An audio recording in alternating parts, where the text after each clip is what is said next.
The silver coins caught the firelight like fallen stars, each one gleaming against the rough wooden table as Nathan Scott counted them out with deliberate precision. His weathered hands moved with the careful attention of a man who understood the weight of what he was purchasing, not just in metal, but in human dignity. Across from him, Wayne Bennett's greedy eyes followed every coin, his fingers twitching with barely contained avarice. 50 pieces, Nathan said, his voice carrying the authority of mountains and wilderness. More than fair for what you're asking. Ruth Sanchez stood in the corner of the trading post, her dark eyes fixed on the floor, her hands clasped so tightly before her that her knuckles had gone white. The rough hemp rope that bound her wrists had left angry red marks on her skin, and her dress, once respectable brown wool, now hung in tatters from her ordeal. She had learned not to hope, not to believe that salvation could come in any form. The scent of pine smoke and unwashed bodies filled the cramped space, mixing with the metallic tang of fear that seemed to emanate from Ruth's very pores. She had been sold before, traded like a sack of grain, passed from one cruel hand to another, until she had forgotten what it felt like to be treated as anything more than property. Wayne Bennett's laugh was harsh and grating. 50 pieces of silver for a woman who can barely keep herself fed? You're either the most generous fool I've ever met, or you see something in her that I don't. Nathan's pale blue eyes, sharp as winter ice, fixed on Bennett with an intensity that made the smaller man shift uncomfortably. I see a human being, he said simply, and the words carried such quiet conviction that even Ruth looked up, startled by the unexpected dignity in his tone. The mountain man was not what she had expected. Where Bennett was kiefed and cruel, Nathan Scott was hard-carved by wind and weather, his face bearing the lines of a man who had faced nature's worst and emerged stronger. His dark hair, streaked with premature silver, was pulled back in a simple leather tie, and his clothes, while worn, were clean and well-mended. Before we see how this ends, Nathan continued, his gaze never leaving Bennett's face, tell us where you're watching from, and hype this video in the comments. Now, about the woman's freedom. Bennett's eyes narrowed with suspicion. Freedom? I thought you were buying her for yourself. Scott, what I plan is my business, Nathan replied, his hand moving to rest casually on the knife at his belt. The gesture was subtle but unmistakable. Do we have an agreement or not? The silence stretched between them like a taut rope. Ruth felt her heart hammering against her ribs as she watched the negotiation unfold, knowing that her entire future hung in the balance of these few moments. She had learned to read men's faces during her months of captivity, and what she saw in Nathan Scott's weathered features gave her the first glimmer of hope she had felt in longer than she could remember. Bennett's greed won out over his suspicion. The man's fingers closed around the silver coins like claws, and he nodded curtly. She's yours, Scott. Nathan stood slowly, his full height impressive in the low-ceilinged room. He moved to where Ruth stood, and she tensed instinctively, expecting rough hands and harsh commands. Instead, he drew his knife with careful precision and cut through the rope binding her wrists with a single clean stroke. You're free to go, he said quietly. There's a settlement 2 days' ride south where you can find work and a place to stay. Ruth stared at him in shock, her freed hands trembling as she rubbed circulation back into her wrists. I don't understand, she whispered. You paid for me, and I belong to you now. Nathan's expression softened slightly. No one belongs to anyone else, he said firmly. What I bought was your freedom from this situation. What you do with it is your choice. The wind outside howled like a living thing, rattling the shutters and sending spirals of snow through the gaps in the walls. Ruth pulled her thin shawl closer, still trying to process the impossible turn her life had taken. Freedom was a word she had almost forgotten. We fight, she asked him. Why would you spend your silver on someone you don't even know? Nathan was gathering his belongings, checking his rifle with methodical movements. He paused at her question, weighing his words carefully. I had a sister once, he said finally, his voice so low that Ruth had to strain to hear him. She found herself in circumstances not unlike yours. No one came for her. The pain in his words was carefully controlled, but Ruth could hear it nonetheless. Bennett had retreated to the corner, counting his silver with obsessive attention. Occasionally, he would glance up at Nathan and Ruth with suspicion and contempt. as if their interaction offended his understanding of how the world should work. "The storm's getting worse," Nathan observed, moving to peer through a crack in the shutters. "You won't be able to travel in this weather." Ruth felt a familiar chill of fear. Storms meant being trapped, confined with men whose intentions she could never fully trust. Her body tensed instinctively. Nathan seemed to sense her distress.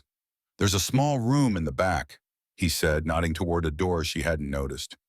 "You can rest there until the weather clears. I'll sleep by the fire." "And if I choose to leave now?" Ruth asked, testing the boundaries of this unexpected freedom. "Then that's your choice," Nathan replied without hesitation, "though I'd recommend against it. This isn't weather to be caught in without proper shelter." The simple acceptance in his voice was more shocking than any kindness she had received in months. Ruth found herself studying this enigmatic man who had disrupted her world with his unexpected intervention. Bennett's voice cut through her contemplation. "You're making a mistake, Scott. Women like her, they're trouble." Nathan's response was a look of such cold disdain that Bennett actually stepped backward. "The only thing I regret," he said with quiet menace, "is that there are men in this world who think it's acceptable to trade in human misery." Ruth moved quietly toward the small room Nathan had indicated. The space was tiny, barely large enough for a narrow cot and small table, but it was clean and private, luxuries she had almost forgotten existed. As she settled onto the cot, Ruth allowed herself to truly consider her situation for the first time. Freedom was terrifying for someone who had been controlled for so long. She had no money, no family, no clear destination, but there was something else that made her hesitate to simply accept his offer of supplies and directions. In the brief time she had observed Nathan Scott, she had seen qualities that were rarer than silver: genuine kindness, respect for her autonomy, and a strength that came not from cruelty, but from principle. Walking away from this man might be the greatest mistake of her life. Sleep came fitfully for Ruth that night, haunted by dreams of the past months and fears of an uncertain future. She woke several times to the sound of wind battering the trading post, but beneath the storm's fury, she could hear something else: the steady, reassuring sound of Nathan maintaining vigilant watch. When dawn finally broke, the storm had passed, leaving behind a world transformed by snow and ice. Ruth emerged from her small room to find Nathan already awake, preparing coffee over the fire. "How do you take your coffee?" Nathan asked without looking up, as if her presence was expected and welcomed. "I haven't had real coffee in months," Ruth admitted, accepting the tin cup with hands that trembled slightly. They sat in comfortable silence, watching the flames dance while morning light gradually strengthened outside. Ruth found herself stealing glances at Nathan's profile, trying to understand this complex man who had so suddenly altered her circumstances. "The settlement I mentioned," Nathan said eventually, "it's called Cedar Falls. There's a woman there, Deborah Parker, who runs a boarding house. She's fair in her dealings." Ruth nodded, though something in her chest tightened at the thought of leaving this unexpected sanctuary. "And you? Will you be going back to your cabin in the mountains?" "That was my plan," Nathan replied, but there was something in his tone that suggested the plan might not be as fixed as it once was. Bennett stirred in his corner, muttering complaints about the cold. When he saw Ruth and Nathan sharing coffee by the fire, his expression soured. "Still playing the gentleman, I see," he said with obvious disdain. Nathan's response was to pour another cup of coffee and hand it to Bennett without comment. The gesture was neither friendly nor hostile, simply practical, and it seemed to deflate some of Bennett's antagonism. "The trail south should be passable by midday," Nathan observed. "If you are determined to reach Cedar Falls, that would be your best opportunity."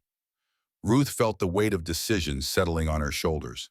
The sensible choice was clear: accept Nathan's generous offer, make her way to Cedar Falls, and begin rebuilding her life. It was more than she had dared to hope for just a day ago. Yet something held her back, some instinct that whispered of possibilities she hadn't yet considered. Perhaps it was the memory of Nathan's gentle hands as he cut her bonds, or the way he had spoken to her as if her thoughts mattered. "What if," she said slowly, "what if I chose a different path?" Nathan's cup paused halfway to his lips, and his eyes met hers across the fire. What kind of path? You said you had preparations to make for winter, Ruth continued, her heart racing. A cabin in the mountains sounds like it would require a great deal of work. The silence that followed was pregnant with possibility and uncertainty. Nathan's expression was unreadable, but Ruth thought she detected subtle tension in his shoulders. It's a hard life, Nathan said finally. Isolated, demanding, sometimes dangerous. Not what most people would choose if they had other options. Most people haven't been through what I've been through, Ruth replied, surprised by the steadiness of her own voice. I'm not afraid of hard work, and I've learned that isolation can be a blessing when the alternative is the company of cruel men. Nathan studied her face with an intensity that made her feel exposed and vulnerable. She had the sense that he was looking not just at her words but into her soul. Why, he asked, why would you choose uncertainty over the security of a settled life? Ruth considered her answer carefully. Because, she said at last, in all my months of captivity and despair, you're the first person who has treated me like a human being worth saving. That's not something I'm willing to walk away from. The admission hung between them like a bridge spanning a dangerous chasm. Nathan's weathered features softened almost imperceptibly, and Ruth caught a glimpse of the man he might have been before life had carved away everything but the essential core of his character. Bennett's harsh laugh shattered the moment. Oh, this is rich, he said, his voice dripping with malicious amusement. The mountain hermit and his rescued dove, playing at romance while the snow piles up around them. Long enough, Ruth said with quiet conviction, surprising herself by speaking up. For two people who understand the value of loyalty to make it work. The confidence in her own voice startled her. For months, she had been passive, accepting whatever fate others imposed upon her. But something about Nathan's presence had awakened a strength she had thought lost forever. Nathan rose from his seat by the fire, moving with fluid grace. He walked to the window and stood looking out at the snow-covered landscape, his hands clasped behind his back. The cabin's not much, he said without turning around. 2 rooms, a stone fireplace, a small barn for the animals. The nearest neighbor is a day's ride away, and in winter, we might not see another soul for months. It sounds like paradise, Ruth said, and she was surprised to realize she meant it. Nathan turned from the window, his pale blue eyes searching her face. You don't know what you're saying, he said, but there was no condescension in his tone, only concern. You've been through hell, and you're not thinking clearly. Ruth stood as well, smoothing down her tattered dress. You're right, she said simply. I don't know what I'm saying, not entirely, but I know what I'm feeling, and I know that for the first time in longer than I can remember, I'm not afraid. Bennett interjected with obvious relish. You're both fools if you think this arrangement will work. She'll be a burden to you, Scott. That's enough, Nathan said, his voice carrying a warning that made Bennett shrink back. Your part in this is finished, but Bennett pressed on. You want to know what I think? I think she's playing you, Scott. Women like her, they learn to say whatever a man wants to hear. The accusation struck Ruth like a physical blow, not because it was true, but because it echoed fears she had been trying to suppress. What did she really know about her own motivations? You're wrong, she said, addressing Bennett directly for the first time. But even if you weren't, what would that change? Nathan has offered me freedom, and I'm choosing how to use it. Nathan moved closer to Ruth, positioning himself between her and Bennett in a gesture that was both protective and respectful. The choice is yours, he said to her. But if you're going to make it for the right reasons. Don't choose my cabin because you're afraid of the alternative. Choose it because you believe it's where you want to be. Ruth found herself looking into Nathan's eyes, searching for any sign of manipulation or hidden agenda. What she found instead was an honesty so complete it was almost painful to witness. I believe, she said softly, that sometimes the best decisions are the ones that feel right even when we can't fully explain why. And this feels right, Nathan. A smile ghosted across Nathan's features. So brief Ruth might have missed it if she hadn't been watching so intently. It transformed his entire face, and Ruth felt her heart skip in response. The preparations for departure took most of the morning with Nathan methodically checking supplies while Ruth helped as best she could. Bennett had finally taken his silver and left, his absence leaving the trading post feeling lighter somehow. Nathan worked with quiet efficiency, his movements economical and purposeful. Ruth watched him secure provisions and ammunition, check his rifle and knives, preparing for the journey with the thoroughness of a man who understood that survival often depended on attention to detail. "Have you ever ridden horseback?" Nathan asked as he adjusted the saddle on a sturdy bay mare. "Some," Ruth replied, though she didn't mention that her recent experiences with horses had been far from pleasant. Nathan seemed to sense her apprehension. "This is Sage," he said, stroking the mare's neck with obvious affection. "She's got a gentle temperament and good sense." The horse turned to regard Ruth with large, intelligent eyes. Ruth reached out tentatively to touch the soft muzzle, and Sage nuzzled her palm with surprising gentleness. "She's beautiful," Ruth said, meaning it. "Beauty and utility aren't mutually exclusive," Nathan observed. "Sage has carried me through rough country and never let me down. That's worth more than any amount of show." Ruth heard the deeper meaning in his words, the suggestion that he valued substance over surface, character over appearance. It was a philosophy that spoke to her own situation. The sun was high overhead when they finally set out, following a trail that wound through stands of painted aspen toward distant peaks. Nathan rode a powerful black stallion, while Ruth found herself surprisingly comfortable on Sage's steady back. For the first hour, they rode in companionable silence. Ruth found herself marveling at the beauty of the landscape, the way snow-covered peaks caught sunlight and threw it back in brilliant cascades. After months of confinement, the vast openness felt like a gift beyond measure. "Tell me about your sister," Ruth said eventually, her curiosity overcoming her natural reticence. Nathan was quiet for so long that Ruth began to think he wouldn't answer. When he finally spoke, his voice carried the weight of old grief carefully controlled. "Her name was Sarah. She was younger than me by 5 years, with a laugh that could light up the darkest room. When our parents died, I tried to take care of her, but I was young myself and didn't understand how cruel the world could be to a woman alone." Ruth waited, sensing there was more to the story. "She fell in with a man who promised her everything and gave her nothing but pain," Nathan continued. "When I finally found her, it was too late. She'd been broken by months of abuse.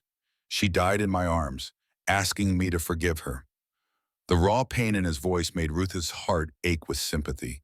It explained so much about his behavior, his willingness to spend precious silver on a stranger's freedom. "I'm sorry," she said softly. "She would be proud of what you did today, I think." Nathan glanced at her then, his pale eyes holding gratitude and surprise. "I hope so," he said simply. "I've tried to live in a way that would honor her memory." They crested a ridge and suddenly the world opened up before them in a vista of breathtaking grandeur. Snow-capped peaks stretched to the horizon, their slopes clothed in forests that seemed to go on forever. "It's magnificent," she breathed. "This is home," Nathan said, and there was a note of pride in his voice. "Not the cabin specifically, but this." He gestured to encompass the entire panorama. "This is where I belong." Ruth understood what he meant. There was something about the vastness of the mountains that put human cruelty into perspective. Here, survival depended on cooperation with nature rather than domination over other people. The trail began to descend into a valley where a stream wound between stands of aspen whose leaves had turned brilliant gold. Nathan led the way with the confidence of long familiarity, guiding them along paths that were barely visible to Ruth's untrained eye.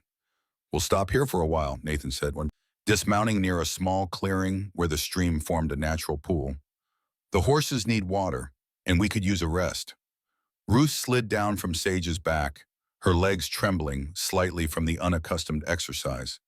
The mare immediately moved to the water's edge and began to drink, while Nathan's stallion followed suit. Nathan began unpacking supplies from his saddlebags with methodical care. Ruth noticed that he had brought far more food than would be necessary for one person, and she realized that he must have been planning for her presence even before she had made her decision. "You were expecting me to come with you," she said. Nathan paused in his unpacking, a slight flush coloring his weathered cheeks. "I was hoping," he admitted, "but I didn't want to pressure you. The choice had to be yours." Ruth felt warmth spread through her chest. Here was a man who had not only rescued her, but had done so with such delicacy that she had never felt manipulated. They shared a simple meal of dried meat, hard biscuits, and coffee brewed over a small fire. Ruth found that her appetite, suppressed for so long by fear, was finally beginning to return. "How long have you lived alone in the mountains?" Ruth asked. "7 years," Nathan replied, his gaze distant. "After Sarah died, I couldn't stand to be around people anymore. Too much cruelty, too much selfishness." "And you've been completely alone all this time?" Nathan nodded, though Ruth thought she detected a hint of loneliness in his expression. "There are other mountain men scattered through these peaks, and we help each other when necessary. But mostly, yes, I've been alone." Ruth tried to imagine 7 years of solitude. It spoke to a strength of character that she found both admirable and slightly intimidating. "Aren't you worried that I'll disrupt that peace?" she asked, voicing her deepest fear. Nathan turned to look at her directly, his pale blue eyes holding hers with intensity that made her breath catch. "Ruth," he said, her name sounding different on his lips, softer and more precious. "You're not trouble. You were brought a gift I never expected to receive." The simple honesty of his words hit her like a physical force, and Ruth felt tears spring to her eyes. When was the last time anyone had called her a gift? "I don't want to disappoint you," she whispered. "You won't," Nathan said with quiet conviction. "I can see your strength, Ruth. It's been battered and hidden, but it's still there. You survived months of hell and came through it with your essential self intact." His faith in her was both humbling and empowering. Ruth felt something inside her chest unfurling, like a flower reaching towards sunlight. The afternoon sun was beginning to sink toward the western peaks when Nathan announced it was time to continue. "We'll reach the cabin before dark if we keep a good pace," he said. As they mounted their horses and resumed the trail, Ruth felt anticipation and nervousness building. Soon she would see the place that Nathan called home, the sanctuary where he had lived in solitude for 7 years. The trail climbed steadily now, winding through dense forest where shadows grew long and cool. Ruth could smell the crisp scent of pine needles and the distant promise of snow. "There," Nathan said suddenly, pointing ahead through a gap in the trees. "Home." Ruth followed his gaze and saw a small log cabin nestled in a natural clearing, smoke rising from its chimney in a welcoming spiral. It was modest but well built, with a stone foundation and a roof that looked capable of shedding heavy snow. A small barn stood nearby, and Ruth could see a vegetable garden and a neat woodpile. It was not grand by conventional standards, but to Ruth it looked like the most beautiful place on earth. Here was safety, peace, and the possibility of a new beginning. The interior of the cabin was as neat and well organized as Ruth had expected, every item in its proper place. The main room served as both kitchen and living area, with a large stone fireplace dominating one wall and a simple wooden table occupying the center. Shelves lined the walls, holding books, supplies, and various tools. A ladder led to what Ruth assumed was a sleeping loft, while a door in the back presumably opened onto the second room Nathan had mentioned. "It's not much," Nathan said, setting down his rifle, "but it's solid and warm." Ruth turned slowly, taking in every detail. The cabin radiated masculine competence and careful maintenance, but she could also see places where a woman's touch might make improvements. The thought of having the right to improve and personalize a living space was both thrilling and terrifying. "It's wonderful," she said and meant it. Nathan moved to the fireplace and began building up the fire. Soon flames were crackling cheerfully, filling the room with warmth and dancing light. Ruth found herself drawn to the hearth, feeling tension she hadn't even realized she was carrying begin to melt away. "The back room has a bed and some storage," Nathan said, his voice carefully neutral. "You can sleep there. I'll take the loft." Ruth nodded, grateful for his consideration, even as she wondered what the future might hold for their sleeping arrangements. The question of intimacy hung unspoken between them, too delicate to address directly, but impossible to ignore entirely. As if reading her thoughts, Nathan cleared his throat and spoke with obvious discomfort. "Ruth, I want you to understand that there are no expectations here beyond basic companionship and shared work. What happened today doesn't obligate you to anything more than you're comfortable giving." The careful formality of his words touched her deeply, even as they frustrated her slightly. Here was a man so concerned with her autonomy that he was willing to deny his own desires to protect her from any sense of coercion. "What if," she said softly, "what if I want there to be more? Not now, not immediately, but eventually." Nathan's hand stilled on the poker he had been using to adjust the fire, and Ruth saw his shoulders tense. When he turned to face her, his expression was carefully controlled, but she could see hope and fear warring in his eyes. "Then we'll take it slowly," he said, his voice rough with emotion. "We'll give ourselves time to know each other properly." Ruth felt a smile tug at the corners of her mouth, the first genuine smile she had felt in longer than she could remember. "That sounds wise," she said, "and patient, and kind. Rather like you, in fact." A flush of color crept up Nathan's neck, and Ruth realized that he was not accustomed to compliments. 7 years of solitude had left him awkward with emotional intimacy, even as his fundamental decency shone through every action. The evening passed quietly as they settled into domestic routines. Nathan showed Ruth where supplies were stored and how various systems worked. Everything was designed for efficiency and self-sufficiency, the work of a man who had learned to depend entirely on himself. Ruth found herself fascinated by the details of Nathan's life, the way he had created order and comfort through sheer determination and skill. Books lined one wall, their spines showing the wear of frequent reading. "You are well educated," she observed. "My father was a school teacher," Nathan replied, pride evident in his voice. "He believed that knowledge was the one thing no one could take away from you." Ruth pulled a volume of Shakespeare from the shelf and opened it to find the margins filled with notes in Nathan's careful handwriting. The sight made her feel as if she were glimpsing into his very soul, and she closed the book quickly. "Please," Nathan said, noticing her hesitation. "Feel free to read anything you like. It's been a long time since I've had someone to discuss books with." The casual offer of intellectual companionship was yet another gift Ruth hadn't expected. The prospect of engaging in meaningful conversation with someone who respected her intelligence was almost as appealing as the promise of physical safety. As night deepened, they prepared for sleep with the awkwardness of two people still learning to navigate their new relationship. Nathan banked the fire carefully while Ruth explored the back room that was to be hers. It was simple but comfortable, with a real bed covered in clean quilts. "Sleep well," Nathan said from the doorway, his voice soft with emotion. "You too," she replied, and then added, "Thank you, Nathan, for everything." He nodded once, a gesture that somehow conveyed more than words could have, and then he was gone, leaving Ruth alone with the profound realization that her life had changed completely in the space of a single day. Ruth woke to the sound of Nathan moving quietly about the cabin, building up the fire and preparing coffee. Dawn light was filtering through her small window, painting the world outside in shades of gold and pink. For a moment she lay still, savoring the simple pleasure of waking up in a real bed, in a safe place. When she emerged from her room, Nathan greeted her with a cup of coffee and a smile that seemed less guarded than before.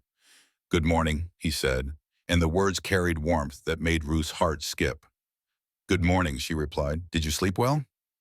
"Better than I have in years," Nathan admitted, and Ruth caught a glimpse of vulnerability that made her realize how lonely his life had been. They breakfasted on eggs from Nathan's chickens and bread baked in the cabin's efficient oven. The food was simple but delicious, and Ruth marveled at Nathan's domestic competence. "What would you like me to do today?" Ruth asked as they finished eating. She was eager to begin contributing, to prove that she could be a partner rather than a burden. Nathan considered the question seriously. "There's mending to be done," he said finally. "Clothes and blankets that need attention. And the root cellar could use organizing before winter sets in properly." Ruth nodded, pleased that he was giving her meaningful work. She had always been skilled with a needle, and the prospect of bringing order to stored supplies appealed to her practical nature. The morning passed quickly as Ruth settled into domestic work. She found Nathan sewing supplies and set about mending shirts and trousers. The work was soothing, requiring concentration, but not so much that she couldn't observe Nathan as he went about his own tasks. He moved with fluid efficiency, checking on his animals, splitting wood, performing the 100 small maintenance tasks that kept their homestead functioning. There was something deeply appealing about his competence. Around midday, Nathan announced that he needed to check his trap lines and would be gone for several hours. Ruth felt a flutter of anxiety at the thought of being alone, but she pushed it aside. "Will you be all right here by yourself?" Nathan asked, his concern evident. "I'll be fine," Ruth replied with more confidence than she entirely felt. Nathan nodded, but she noticed that he left his rifle within easy reach and showed her how to bar the door from the inside. The precautions were practical rather than alarming, simply the normal cautions of wilderness life. After Nathan left, Ruth found herself exploring the cabin more thoroughly, taking inventory of supplies and familiarizing herself with the systems that would keep them alive through winter. The root cellar was indeed in need of organization, with vegetables stored somewhat haphazardly alongside preserved meats and other staples. As she worked, Ruth found herself thinking about the dramatic change in her circumstances. Less than 48 hours ago, she had been property to be bought and sold. Now she was a partner in a wilderness homestead with meaningful work to do and a man who valued her presence. When Nathan returned in the late afternoon, he brought 2 rabbits from his traps and news that winter was approaching faster than expected. "There's weather coming," he said. "We'll likely see snow within the week." Ruth felt anticipation rather than fear at the prospect. Snow would mean isolation, but it would also mean long evenings by the fire with Nathan, time to deepen their acquaintance and explore the growing attraction between them. "I've organized the root cellar," she reported, pride evident in her voice, "and mended everything in your sewing basket. Tomorrow I thought I might start on curtains for the windows, if you have suitable fabric." Nathan's face lit up with genuine pleasure. "There's cloth in the loft," he said. "Sarah's things. I've never been able to bring myself to use them, but she would have liked knowing they were being put to good purpose." The mention of his sister brought a moment of solemnity, but Ruth sensed that Nathan's grief, while still present, was no longer the raw wound it had once been. The first snow began falling 3 days later, just as Nathan had predicted. Ruth woke to find the world outside transformed into a pristine wonderland, with flakes still drifting down in lazy spirals. "It's beautiful," she breathed, standing at the window. Nathan joined her, his solid presence warm and reassuring. "Beautiful and dangerous," he said, but there was no anxiety in his voice, only calm acceptance.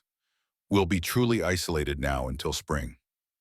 The prospect of months alone together might have been terrifying under other circumstances, but Ruth found that she was looking forward to it. In the few days since her arrival, she and Nathan had fallen into comfortable routines that felt natural and right. The morning was spent in final preparations for winter. Nathan checked their supplies while Ruth made sure all their clothing was in good repair.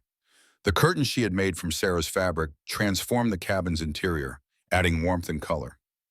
By afternoon, the snow was falling so heavily that the barn was barely visible from the cabin windows. Nathan made one final trip to check on the animals, returning with his coat and a hair white with accumulated flakes. "That's it," Nathan said, hanging his coat by the fire. "We're officially snowed in." Ruth felt a flutter of something that might have been nervousness or excitement. The moment she had been both anticipating and dreading had arrived. She and Nathan were truly alone together, cut off from the outside world for months. As if sensing her thoughts, Nathan moved to the bookshelf and selected a volume of poetry. "Would you like me to read aloud?" he asked. "It's something I used to do with Sarah on snowy evenings." Ruth nodded, settling into the chair beside the fire while Nathan took his seat across from her. His voice, when he began to read, was rich and expressive, bringing the words to life. The poem was one of longing and loss, and Ruth found herself watching Nathan's face as he read rather than focusing on the words themselves. There was something mesmerizing about the play of firelight across his weathered features. When he finished, a comfortable silence settled between them, broken only by the whisper of snow against the windows and the gentle crackle of the fire. Ruth felt a sense of perfect contentment that she had never experienced before. "Nathan," she said softly. He looked up from the book, his eyes meeting hers across the space between their chairs. In that gaze, Ruth saw her own feelings reflected back. The growing love, the desire for deeper connection, and the careful restraint they had both been maintaining. "Ruth," he said, her name a question and a prayer combined. She rose from her chair and moved toward him, her heart racing with the boldness of her action. Nathan set aside the book and stood as well, his hands reaching out but stopping just short of contact, waiting for her permission. I'm ready, she said, the words carrying far more meaning than their simple surface suggested. I'm ready to stop being afraid, to stop letting the past control my future. I'm ready to trust you completely. Nathan's hands found hers, his fingers intertwining with hers in a gesture that was both tender and possessive. Are you sure? He asked, his voice rough with emotion. There's no hurry, Ruth. I'm sure, she replied, stepping closer. I've never been more sure of anything. When Nathan kissed her, it was with a gentleness that brought tears to her eyes. There was nothing demanding or selfish in his touch, only a reverence that made her feel precious and valued beyond measure. This was what she had been searching for without knowing it, a love that honored her worth as a human being. The kiss deepened gradually, neither of them rushing but simply savoring the moment of connection and mutual trust. Ruth felt the last of her defenses crumble away, replaced by a warmth that had nothing to do with the fire and everything to do with the man holding her. When they finally broke apart, Nathan rested his forehead against hers. I love you, he said simply, the words carrying absolute truth. I didn't expect to, didn't think I was capable of it anymore. But I do. I love you too, Ruth replied, marveling at how easily the words came. You saved me, Nathan. In every way a person can be saved. They spent the rest of the evening talking quietly by the fire, sharing stories of their past and dreams for their future together. The snow continued to fall outside, sealing them into their private world, but Ruth no longer felt trapped. She felt liberated, finally free to be herself with someone who loved her, not despite her scars, but including them. The weeks that followed were the happiest of Ruth's life, a period of healing and discovery that transformed both her understanding of herself and her relationship with Nathan. The rhythm of their days was peaceful and productive, filled with domestic tasks and longer conversations that deepened their emotional connection. Nathan proved to be not just a capable provider, but a thoughtful companion whose intelligence and sensitivity matched his physical strength. Ruth found herself blossoming under his patient attention, rediscovering aspects of her personality that had been suppressed during her captivity. She had forgotten that she could be witty and playful, that she enjoyed intellectual debate and had strong opinions about literature. Nathan encouraged these rediscovered traits, delighting in her sharp observations. Their physical relationship developed with the same careful consideration that characterized everything else about their partnership. Nathan never pressed for more than Ruth was comfortable giving, allowing her to set the pace. This patience made her love him even more deeply. One evening, as they sat by the fire working on their respective projects, Ruth looked up from the shirt she was mending to find Nathan watching her with an expression of such tender affection that it took her breath away. What? She asked, suddenly self-conscious. I was just thinking, Nathan said, setting aside the knife he had been sharpening, about how different everything is now, how much better. Ruth smiled, understanding exactly what he meant. The cabin that had once been a refuge from the world had become something richer, a true home, filled with love and shared purpose. Do you ever regret it? She asked, voicing a fear that sometimes troubled her. Giving up your solitude, taking on the responsibility of caring for someone else? Nathan's response was immediate and emphatic. Never, he said, moving to kneel beside her chair and taking her hands in his. Ruth, you didn't disrupt my peace, you completed it. I didn't realize how empty my life had become until you filled it. The sincerity in his voice banished her doubts, replacing them with warmth that seemed to radiate from her very core. This was what love was supposed to be, not desperate clinging, but the joyful union of two whole individuals choosing to share their strength.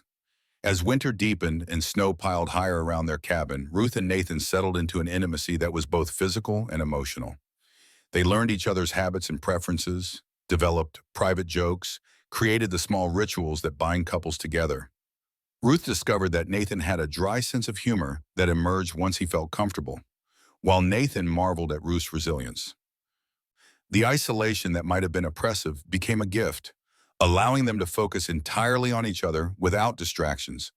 They talked for hours about everything and nothing, sharing their deepest thoughts with the trust that comes only from absolute acceptance. One particularly cold night, as they lay together in the bed they now shared, Ruth found herself thinking about the strange series of events that had brought them together. "Do you believe in fate?" she asked Nathan. Nathan was quiet for a moment, considering the question.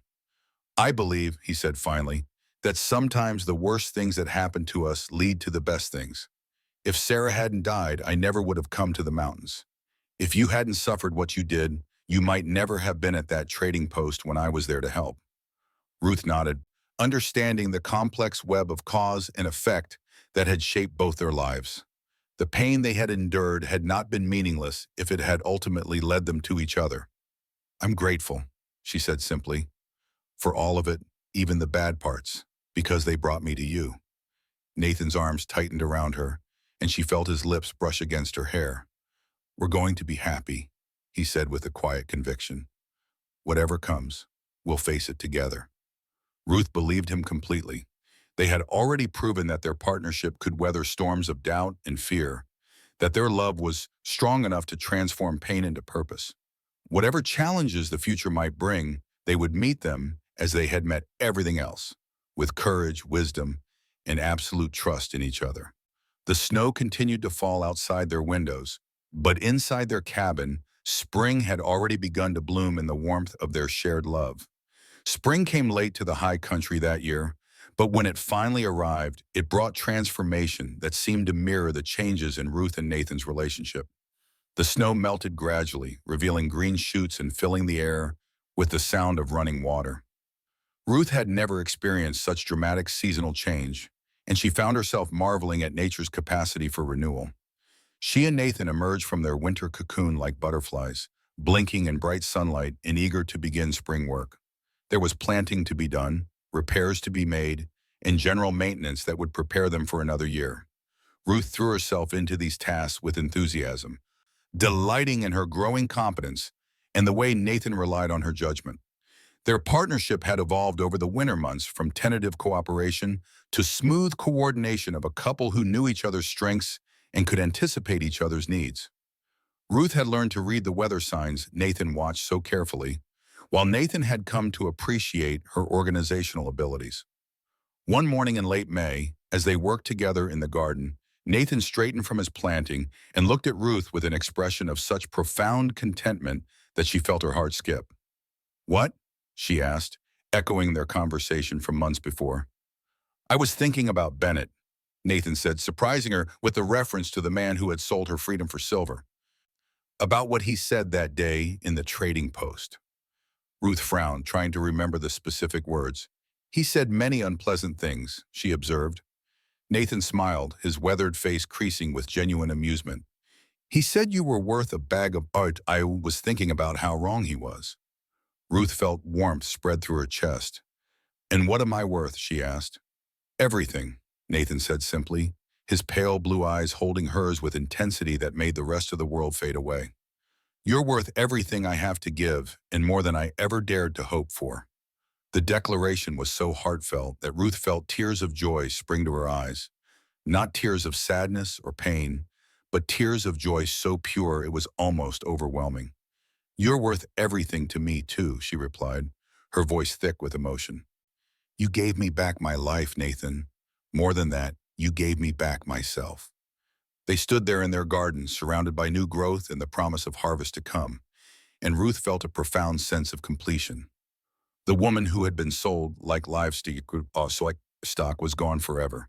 In her place stood someone stronger, someone who knew her own value and would never again allow anyone to diminish it. The sound of approaching hoofbeats broke the spell, and both Ruth and Nathan turned to see a rider approaching through the trees.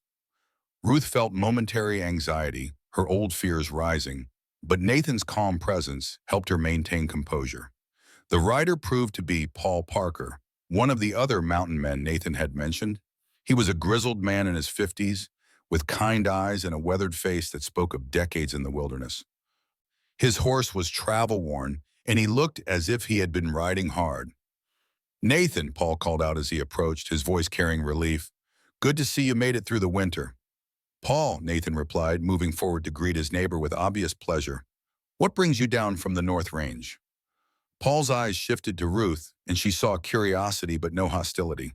"Actually," he said, "I was hoping to meet the lady I've been hearing about. Word travels fast in these mountains, even in winter." Ruth stepped forward, extending her hand with the confidence she had learned over the past months. "Ruth Sanchez," she said simply, "I'm pleased to meet you." Paul took her hand with old-fashioned courtesy, his eyes taking in her healthy appearance and obvious happiness. "The pleasure's mine, ma'am," he said formally. "I have to say, you look nothing like the stories that have been circulating." "What kind of stories?" Nathan asked, his voice carrying a warning edge. Paul held up a placating hand. "Nothing bad, Nathan. Just talk about how you rescued a woman from Bennett's trading post, paid silver for her freedom. Some folks are calling it the most romantic thing they've heard in years." Ruth felt her cheeks warm with embarrassment and pleasure. The idea that their story had become local legend was both flattering and overwhelming. "Bennett's been telling the story everywhere he goes," Paul continued. "Claims he knew all along that you two were perfect for each other, though that's not how I remember him telling it at the time." Nathan snorted with amusement. "Bennett wouldn't recognize true love if it bit him on the backside," he said. "He's probably trying to take credit for our happiness." "Well, whatever the truth of it," Paul said, his eyes moving between Nathan and Ruth with obvious approval, "it's clear that you've both found something special. The change in you, Nathan, and it's remarkable." Ruth felt a surge of pride at the observation. She had watched Nathan's transformation over the winter months, seen the way love had softened the hard edges that years of solitude had carved into his character. As the afternoon progressed, Paul shared news from the wider world and accepted their invitation to stay for dinner. Ruth found herself enjoying the company of another person, realizing that her months of healing had prepared her to engage socially without fear. When Paul finally departed the next morning, he left behind an invitation for Ruth and Nathan to visit his own cabin later in the summer, and the promise that word of their happiness would continue to spread throughout the mountain communities. "Do you mind?" Nathan asked as they stood together watching Paul disappear into the trees. "The attention, I mean. Having our story become local folklore?" Ruth considered the question carefully, weighing her natural desire for privacy against the recognition that their love story might give hope to others who had faced similar hardships. "I don't mind," she said finally. "If our happiness can inspire someone else to believe in the possibility of love and redemption, then I'm glad for it." Nathan nodded, his arm slipping around her waist in a gesture that had become as natural as breathing. "You're remarkable," he said softly, "Baum. Do you know that?" Ruth leaned into his embrace, feeling the solid strength of his body and the steady beat of his heart. "We're remarkable," she corrected gently. "Together, we're something neither of us could have been alone." As summer deepened and their first year together drew toward a close, Ruth often found herself reflecting on the incredible journey that had brought her to this place of happiness and peace. The woman who had been sold for a bag of salt had discovered that she was worth far more than seasoning, worth more than silver, worth more than any price that could be calculated in material terms.